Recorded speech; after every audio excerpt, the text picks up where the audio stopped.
All right, what's up, my friends? Welcome to the complete set review, Murders at Karlov Manor. Every sard. Just hit the like button, support the channel, please. I'm a little sick. I'm pump powering through every card, constructed, limited. I'm going through all of them. We did white, we did blue, we did black. Those are all going to be on YouTube if you missed them. So go watch them and like those videos too. Support the content, all right? But right now we're doing red. So we're going to do all the cards, all the mechanics, every single card, straight through. Reminding you, of course, the 10 new brews is unfortunately going to be on the open ladder. But will still be a lot of fun. That's going to be happening on release day on Tuesday the 6th, about 2 p.m. Eastern Standard Time. 10 new brews. Love doing it. You're going to see a lot of the cards we're looking at right now in 10 new brews. Let me know what you want to see. Let's start with red. Let's go here with our first card in Anzrag's Rampage. This is a 5-mana rare sorcery. Destroy all artifacts you don't control. Then exile top X cards of your library or X number of artifacts that were put into graveyards from the battlefield this way. You may put a creature card, exile this way, onto the battlefield. It gains haste. Return it to your hand. Beginning of next end step. Really, really weird card, right? So it's like Shatterstorm meets Sneak Attack. It is one-sided, but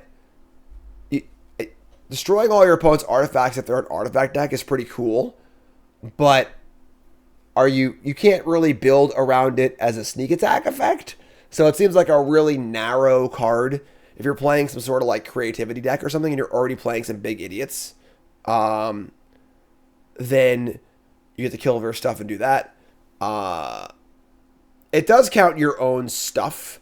So, like, if you sacrifice a bunch of artifacts to Atog or whatever before this and then do it, that can work too. But really weird card. I think this is more of a commander card. Just kill everyone's soul rings and stuff. Constructed. You can try to wrap your head around it. It's not really there. Limited, totally unplayable. Just a commander card. Commander players, smile, put it in your commander deck, and talk to me later, all right? I was a guest, just so you know. If you're a commander fan, I know I'm not usually a commander fan. This week I was in Portland recording Shuffle Up and Play with Patrick, Cedric, and Prof, and Decked Out with Nerd Girl, Airball, and Veggie. So I will be on 2 commander shows coming up for your commander player. All right, there you go. Up next is Bulrak Clan Basher. This is a 6-mana uncommon 3/2 with double strike and trample. Also has Disguise. Of course, Disguise is the new morph where play it face down as a 2/2. It is Ward 2, but it's the difference between morph and Disguise. This can unmorph for 5 mana and be a double strike trampler. Pretty good morph, honestly. Will win most combats when you unmorph it, and it's pretty well sized. And of course, a double strike trampler is pretty huge, any pump spell. So there are some big turns you can have this card in limited. So good limited card, not a constructed card. But yeah, good limited card for sure. There's some pump spells or two. Kind of go boom and then go boom, right? Case of Burning Mask. We got our first red case. Of course, case is a new card type as well. These are enchantments. They have a first chapter of it always happens. A second chapter of it is a quest to solve that checks on the end of turn. And then a third chapter that will turn on when it is solved. So Case of Burning Mask is an uncommon. Red 1, ETB, 3 damage to a creature. So a removal spell, good and limited, obviously. To solve this case, 3 or more sources you controlled dealt damage this turn. A lightning bolt, some combat damage.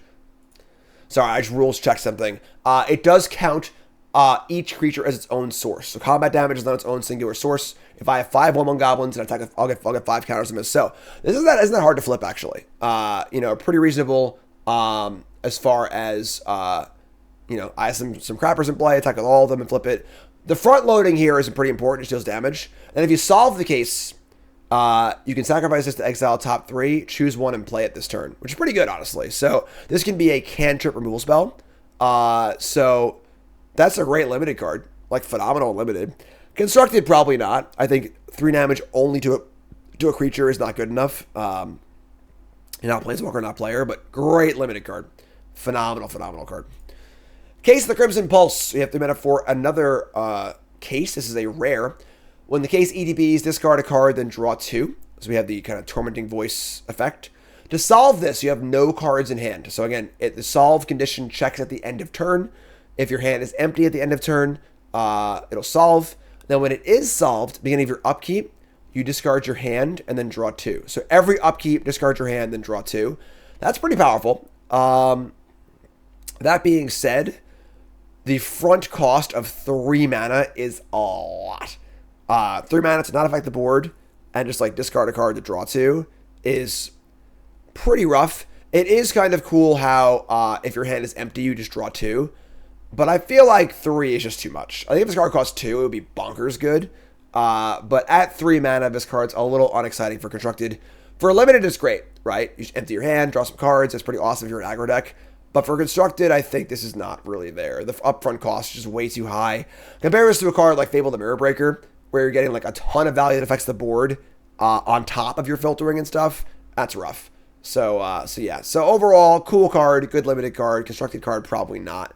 Unless there's some big reason to discard, you know. But even then, you probably don't want to be hellbent then. So we'll move on. Caught Red-Handed. 5 mana for an instant. Can't be countered, so no warding. And then you gain control of target creature on a turn. You untap it. It gains haste. And then you suspect it. This is the important line of text here. So for suspect means that it has menace and can't block. That is huge here. Because you don't often see steal effects or threaten effects that are instant speed in red. Because it allows you to steal something and then block with it, which is super powerful. This can't do that. Because the suspect can't block. So it's just a 5 mana awkwardly instant threaten. Which is not particularly great. So not so good. Still a piece of garbage. Concealed Weapon. It's meant for an equipment. +3/+0, equip for 2. This has Disguise. This is kind of cool. So you can play this face down as a creature. And then when you flip it, it turns into the equipment. And they can go on to something, which is kind of sweet, honestly. So kind of a cool design, honestly. It's a creature, but it can also be kind of a combat trick. And then +3/+0 is no joke. You know, that's definitely a reasonable size buff to creatures. So kind of cool, honestly. Pretty cool, a little uncommon for limited. Not particularly concealed. Pretty large sword there, but cool limited card. I like it a lot. Looks really fun. Connecting the dots. It's a trap. Look, folks. I knew Bowman Corer. All right, we were buddies. This card is no Bowman Corer. It's meant for an enchantment. It's a rare. Whenever creature you control attacks, exile the top card of your library face down. You may then pay 2 mana and discard your hand at any point to sacrifice this and put all the exiled cards from this into their owner's hands. It's weird wording, but that's reasonable. That's pretty bad, right? So what made Bowman Corer awesome was it was a 1 mana 1/1 haste for 1. Super cheap, bombs in early, gets a few cards, and then sacks. This thing is a card that does not affect the battlefield at all. It's just a 2 mana enchantment for 2. Which you don't want to play on turn 2, really. You know, it's just like a really awkward card to play on curve. And then it requires you to have creatures in play, or it doesn't do anything. And you gotta pay another 2 mana to even get the cards at all. So now we're looking at, like, say, 4 mana ceiling, draw 4 cards, draw 5 cards. You know, that's the best case scenario. And for 4 mana, that's, like, not even that good anyway. And then our fail state is this card does actual nothing. You know, I play this, I kill my creature, I can't stick a creature, I wasted turn 2 on this, turn 3 on this, and like now I'm behind on tempo, so I can't keep up. I think this card's a disaster. I think this card's an absolute disaster for Constructed. You know, just not really a card that is reasonable for most spots. If you're ever drawing a lot of cards of us, you're probably already winning. It's gonna fool some folks. I think this card's pretty bad.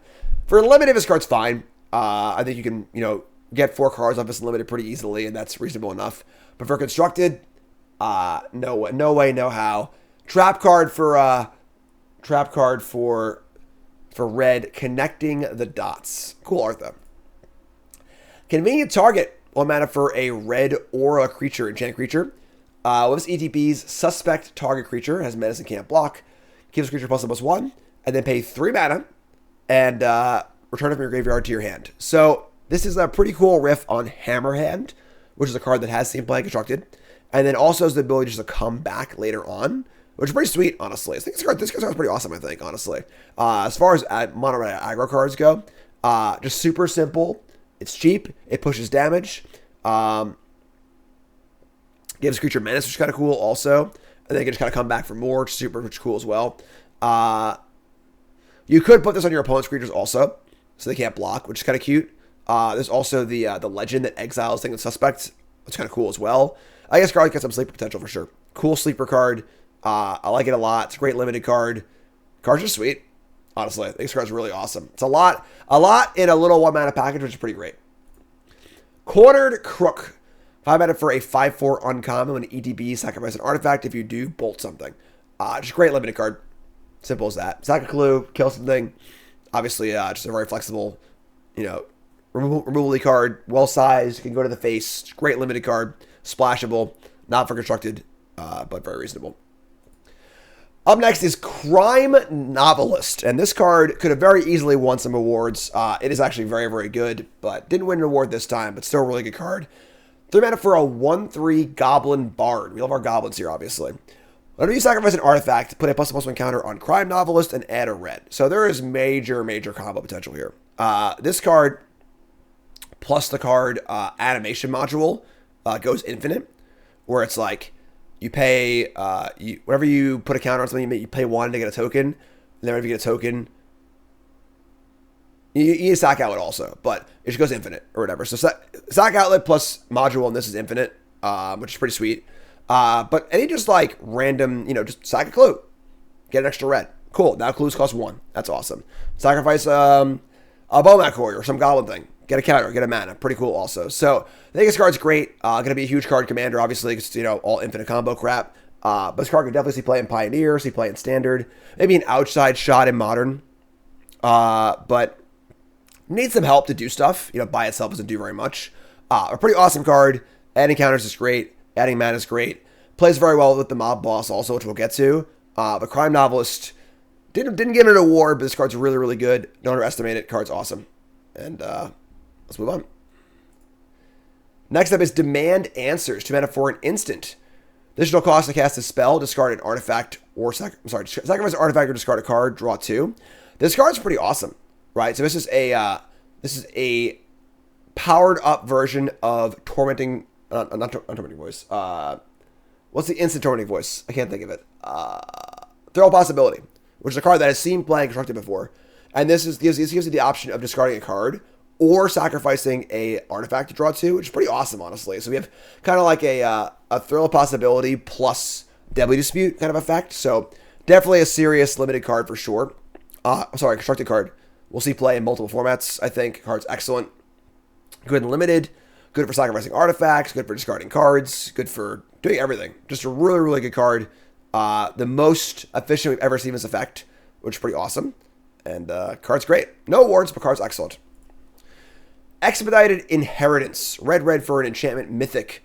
Whenever a creature is dealt damage, its controller may exile that many cards from the top of their library. They may play those cards until the end of their next turn. Whenever a creature is dealt damage, its controller, so the creature's controller, may exile that many cards from the top of their library. Oh my god, this card's so weird. I don't even want to think about this card. I misread it at first. I thought it was whenever you deal damage to your opponent's creatures, which was pretty insane. So whenever a creature's dealt damage, its controller may exile that many cards from the top of their library. You may play those cards. I don't think about this card, honestly. This is obviously a weird card. There's probably some sort of like loop with this card and getting your own stuff. But yeah, this is a really weird mythic rare. Unplayable, constructed. I guess? I mean, not actually. Because it counts both players too. So like if I attack with a 2/2 and they block with a 2/2, that's like not a very good exchange. So yeah, I don't know. Weird mythic. Probably unplayable, but we'll see. All you YouTube folks have no idea the troubles we have on stream with Optimum Online. Optimum Online blows, but they have a monopoly. So I can't even tell you to go do something else. Moving on to our next card. Expose the Culprit. 2 mana for an instant. Choose one or both. Turn target face down creature face up. Still a piece of garbage. Raise your hand in chat or leave a comment if you remember the card Break Open. One of the literal worst Magic cards ever printed. It's just 2 mana instant, common. The first line of text on this card. Second line of text is exile any number of face up creatures you control with disguise and put them in a face down pile, shuffle it, and then cloak them. So you get to remix up your morphs. This card is unbelievably unplayable. Don't put it in anything. The only reason this card would be playable is if you had some reason. I'm sorry. I think Break Open actually only put to your opponent's stuff, right? Hold on. Timeout. Right, because you could obviously morph up your big thing or whatever, and Break Open couldn't do that. Yeah. Break Goblin's only your opponent's stuff. So this can flip a thing up. So I have a 10-10, whatever that costs 10 to flip, and just flip it. So that is a little better, I guess. But yeah, pretty bad overall. Don't put this card in your deck, is what it is. Felon's Rage. 1 mana for an instant. Creature you control gets +2/+0 and gains haste till end of turn. When it dies, make a 2/2 detective token. These tricks are typically pretty bad. Where you're not really, it's only a trick, you're not winning the combat, you're just like getting a 2/2 after it. Which is, not great. The fact that this gives haste, though, is kind of sweet. Or if you just like play a 4/4 on turn 7 and give it haste, attack for 6, I kind of like have to block and trade. That being said, still particularly unexciting. So yeah, I mean, kind of a filler card, not particularly exciting. Honestly, +2/+0 and haste isn't like the worst effect anyway. It's kind of reckless rage style, sort of. Yeah, I mean, outside shot and stuff, but yeah, so not very good, kind of junky. Frantic Scapegoat, 1 mana for a 1/1. It didn't work. There you go, the Screaming Goat. 1 mana for a 1/1 haste. When an ETBs suspect it, so it gains menace and can't block. Whenever one or more creatures enter the battlefield under your control, if the Scapegoat suspected, you may suspect one of the other creatures. If you do, it's no longer suspected. So this can give suspect to other creatures you control, which is not particularly exciting. Obviously, menace is kind of a deal, as far as being able to get in. But yeah, kind of a weird little 1-drop where Raging Goblin isn't particularly good anyway. So kind of a weird one. I mean, maybe for some sort of suspect synergy, but it doesn't seem particularly playable, constructed, or limited. So, Fugitive Codebreaker. It's meta for a 2/1 Goblin Rogue. Our best in show. Much closer to Bowman Corer than our other card is, right? It's meta for a 2/1 Prowess Haste Goblin Rogue, which is pretty good, honestly. It's a 2/1 Prowess Haste for 2 is pretty fun. Has Disguise. It costs 6 mana, reduced by 1 for each instant and sorcery card in your graveyard.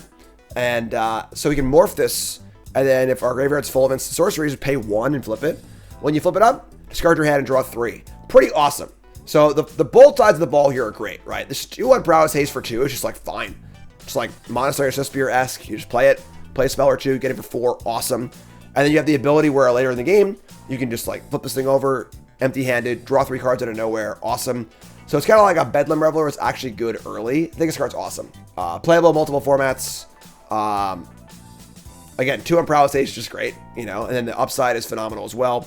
You'll cast it for 2 mana a lot, but the times you do morph it and then flip it are going to be supremely impactful. So, love this card. Great constructed card. Great limited card. Best in show for red. Fugitive Codebreaker. Galvaniz is next. 2 mana for an instant. 3 damage to target creature. If you've drawn 2 or more cards this turn, it deals 5 damage instead. Just like a rock solid common for limited. Crack a clue, deal 5, deal 3. Can't go face, can't go to planeswalkers. So constructed, not really a viable card. But a very, very solid removal spell unlimited. Simple as that. Very high pick. One of the best red commons. Gearbane Orangutan. 3 mana for a 2/2 reach. When ETBs, shatter an artifact or sack an artifact. And if you do, put 2 counters on them. It's pretty good, actually, right? So we can go make a 4/4 out of a clue, or we can just ETB and kill an artifact. There are not a ton of artifacts here, but yeah, reasonable flexibility, reasonable floor, reasonable limited card. Definitely not a world breaker. Could maybe see play constructed in some scenarios where like you just really want to shatter effects, but is what it is. Kind of fillery but fun. Goblin Massmaker's next. 1 mana for a 1/2 Goblin Citizen. Whenever it attacks, face down spells you cast cost 1 less to cast. This card's got a gas. So the problem in morphs is that like you're just, even with the new disguise ability where it gets ward, you're still spending 3 mana on a 2/2, which is pretty awful, right? If all your morphs cost 2, that's pretty sweet. Now the problem here, of course, is that like this thing has to be able to attack safely, which you can't always do. But this card's kind of sneaky. I think this card has sneaky potential both in limited and constructed. Being a Llanowar Elf from morphs is pretty awesome. And this card's kind of sweet. I like it a lot. Will it see play? Maybe not, but it's a very, very unique effect and a very, very powerful effect. And that's a good thing to watch out for in your set reviews. Harry Dronesmith, 4 mana for a 2/3 Human Artificer. Being in combat, make a Thopter. It has haste, attack with it, and then sacrifice it at the end step. Really, really good card if you have the ability to sacrifice for value, right? So the Thopter comes in and goes away immediately, but it makes one every turn. So every turn, if you can sacrifice the artifact for some value in some way or another, that's phenomenal. So can be an excellent, excellent limited card. Constructed, no, it's too clunky. But for limited, really, really cool card. If this was a 2/2 for 3, I think it would have constructed possibilities. But for limited still, excellent limited card. Very, very good. Got to build around it, but very awesome. Up next is Incinerator of the Guilty. Damn. Boy, do I hate being right all the time. 6 mana for a 6/6 flying trample. Little flample action. And it's a mythic. Whenever it does combat damage to a player, you may collect evidence X. When you do, Incinerator of the Guilty deals X damage to each creature and each planeswalker that player controls. And of course, collect evidence means to exile cards from your graveyard with a mana value of, normally it's a value, this is X, whatever you want, right? So obviously if this thing ever hits your opponent, they're in big trouble. But that being said, it's a 6/6 flyer for 6 with no other abilities. So this is like your pretty typical like slam dunk bomb rare and limited that is never going to see play constructed. But hey, hopefully open at your drafts, right? And as a bystanders next, more goblins. 2 mana for a 2/1. Whenever it is dealt damage, whenever it is dealt 3 or more damage, investigate. I like this card a lot. This is just a 2-drop that can trade and get some card advantage, which is pretty awesome as well. And the fail state is certainly good enough. Good limited card. Good solid limited 2-drop. Knife. It's get it? Clue, the card, the game. It's 1 mana for an equipment. It's a clue equipment. As long as it's your turn, equipped creature has +1/+1 first strike. Equip for 2, sack to draw. Not a particularly powerful card. If it equipped for 1, I might be interested, but 2 is a lot. And then only available on your turns, pretty sketchy too. Just a very, very medium card. In limited. Cranco's Buzz Crusher. This like should be a dragon, right? For a 4/4 flyer with trample. Insect Thopter rare. When it ETBs, for each player, destroy one non-basic land that player controls. For each player land destroyed this way, search for a basic land. Basically, you could just Field of Ruin a land for each player. So that's okay, but not super great, right? There are a lot of creature lands in Standard, which is fine. You know, it is cool, but for some reason this doesn't target. So in older formats, you can target Lotus Field with this, which is kind of cool as well. But all that being said, this is just a 4/4 flyer for 4. You know, like it's not very efficient. It's not a great sideboard card. And as far as a main deck card, like killing a creature land is okay, but not great. The only real value this card has is a niche sideboard card, or against the people who are super greedy and play no basics. And that's insane, obviously. But other than that, I think this card's pretty overrated, kind of trappy, and just not a particularly good card. In limited, phenomenal, because the 4/4 flyer for 4 is great, but constructed, not super exciting. Cranco, Baron of Tin Street. We're going to get Sleeper on Mod Monday here. It's not Monday, actually. But Cranco, Baron of Tin Street is the new version of Cranco. 3 mana for a 3/3 haste goblin, which is pretty good. Tap, sacrifice an artifact to put a +1/+1 counter on each goblin you control. And whenever an artifact is put into a graveyard, you may pay 1 red. If you do, make a 1/1 red goblin token with haste.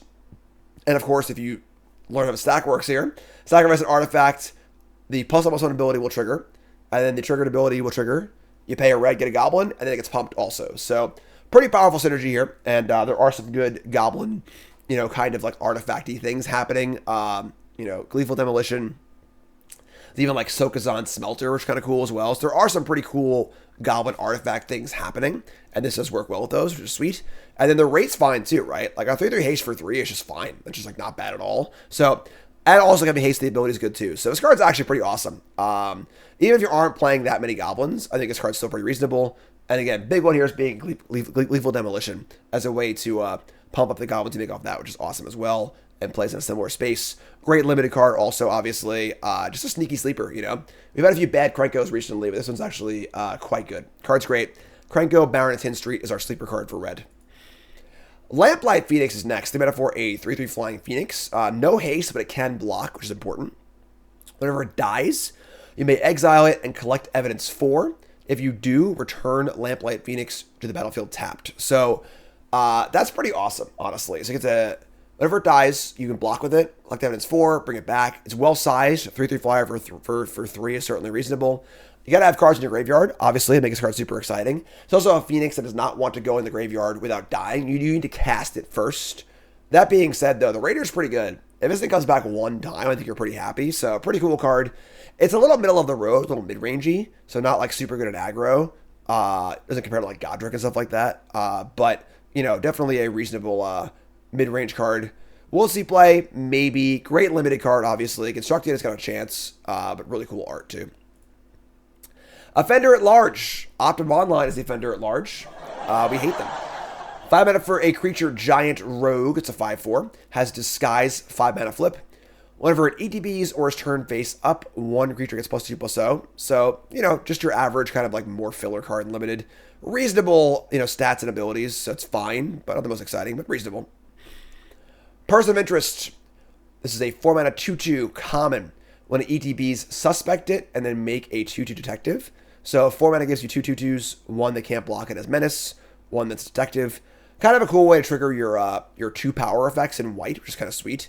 That being said, though, it's just an okay common. You know, only blocks as a 2/2, which is not great, so it's okay. You know, okay draft common, not very exciting. Fun name though. Pyic Performer. It's meta for a 3/2 with Disguise rare. Whenever it or another creature you control is turned face up, that creature deals damage equal to its power to each opponent. So pretty good, honestly. Be a 3/2 on 2, or can flip and deal 3 to the face. And then the good thing here is if you're playing a bunch of morphs, this can stack up. If I have 2 of these in play, it does a lot of damage. Kind of cool. Probably not good enough for Constructed with some morph deck, but kind of a cool card to have access to, and also a great limited card as well. Reckless Detective. We got our Bombin Common, folks. This card's great. Oh, it's not a common. God damn it. Waka waka. Hi, I'm Jim. Welcome to the set review. Listen, the set review symbols aren't as big as they could be. All right, well, I'm going to give Bombin Common to that removal spell then. The 3 damage to 5 damage thing. And oopsie on my part. The card's still really good, though. 2 mana for a 0/3 Devil Detective. Whenever it attacks, you may sacrifice an artifact or discard a card. If you do, draw a card, and then it gets +2/+0. So basically a 2/3 for 2. That gets to loot every turn or sack artifacts every turn. I wish it was a Goblin, unfortunately. It would fit super well into the Cranco stuff. But really, really solid little 2-drop here. A lot of synergy. Not super easy to kill. Attacks into stuff. If you ever see Madness in a future set, that'd be really cool. Discarding cards for value is great. Also, card is cool. It's really rock solid 2-drop. Again, not a common, my bad, but still pretty sweet. And then a limited phenomenal card also, obviously. But very, very solid limited card. Looks sweet. The Red Herring. Get it? 2/2 haste for 2. It's a clue and a fish. Must attack each turn. Pay 2, sack it, draw a card. It's a cute limited card. Obviously, having the ability to cycle your aggro creature once it has bad attacks is kind of cool. If you're aggro, this card's sweet. That's really it, though. Just a cool limited card. Rubble Belt Braggart. 5 mana for a 5/5. There's decent stats. Whenever it attacks, if it's not suspected, you may suspect it. So you can give it menace if you want to, which is kind of cool. And just, you know, a filler 5-drop in limited. Nothing crazy. Shock returns. Obviously, worse than Play with Fire and Constructed, but a great limited card. Not as important as it was in Onslaught, because obviously you can't just shock a morph anymore. It costs 3 to shock a morph. That being said, just a good limited removal spell. We know what shock is. Don't need to explain it. Suspicious Detonation. 5 mana for a sorcery. This can cost 3 less if you sacrifice an artifact this turn. Can't be countered to an award. 4 damage to a creature. Pretty good removal spell. Obviously, the more synergy you have, the better. But this is like, you know, a totally reasonable removal spell. Unlimited. Constructed, no, but good limited card. The chase is on. The mana for an instant. +3/+0. Gains first strike and investigate. 3 mana tricks are pretty bad. Being able to win a combat, investigate is kind of awesome. It's card advantage. But 3's a lot. So kind of a fringe filler combat trick. It's fine. I wouldn't want too many of these. The first copy's fine. Maybe 2 if you're super aggressive. Obviously, it's a 2-for-1 when all said and done. But Torch the Witness. Red X. Torch the Witness deals X damage to our creature. If excess damage is dealt to this creature this way, investigate. Kind of a cool card, right? So we have, you know, a red and 1 will shock. A red and 2 will deal 4 damage. A red and 3 will deal 6 damage. And then so you can kill a shoulder and investigate. That's kind of cool, honestly. You know, probably more of a limited card. I think if this was an instant, it would have a shot constructed. Because it can kill larger creatures. This can kill shoulder and stuff. As a sorcery, it's too clunky, I think. But in limited, this card's phenomenal. This is just like, kill a creature, get a clue, which is awesome. Phenomenal limited card. I would say it's splashable, honestly. Card's great. Constructed, probably not, but...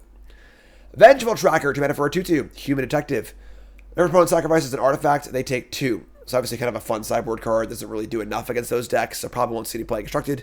But great draft card, obviously. Just bear, upside, pretty cool. It is a good combo card against a good sideboard card against combo decks in like Pioneer or Modern that are like looping artifact sacks, which is kind of cool. So we'll see some play in that regard, but mostly just a fringe sideboard card, a decent limited card. And that's it. Best in show is for red is Fugitive Codebreaker. Cranco is our sleeper. Trap card is Connecting the Dots, and then the best Bombin Common is the 3 damage spell, not Detective, which I misread, unfortunately. So, YouTube folks, love you. Like, comment, subscribe. Please give me an extra like, because Optimus fucking me up right now and ruining my stream and ruining my content, and it makes me very, very sad. Support the content on YouTube, please. I love you all, and I'll see you all for green. I'm out.